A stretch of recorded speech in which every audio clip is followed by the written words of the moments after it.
59 years old from Batasan, KB Center.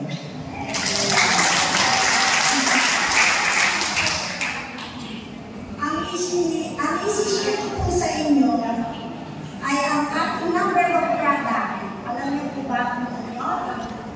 That is very good. Sobrang na-amaze po ako sa Hikuin kasi po may pinuntahan po kami lugar para mag-share ng product together with my mga sponsor ko po.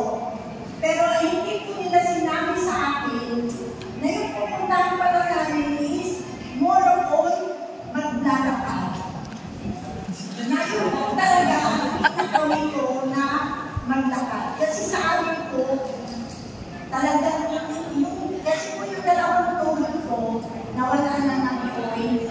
Kaya ang ginagawa ko lang lagi is mag-iibay po ako para lang maglakad ako. Kasi ang sabi nga ng doktor ko, hindi mo na kailangan maglakad kasi wala naman o yung tuhod ko. So, ang ginawa ko na lang po namin is bumili kami na ng e-bike. Kaya every time na may pupuntahan ako, naka-e-bike ako kasi hindi ako marunong mag-motor, hindi ako marunong mag-drive. In short, namaga po yung mga tuhod ko.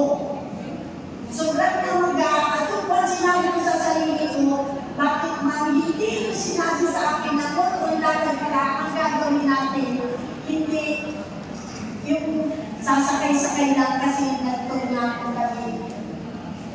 Then, alam ko ninyo kung anong nangyari sa akin. Ang sabi ng sponsor ko, "Ma'am, take him 4 times a day, mawawala yan."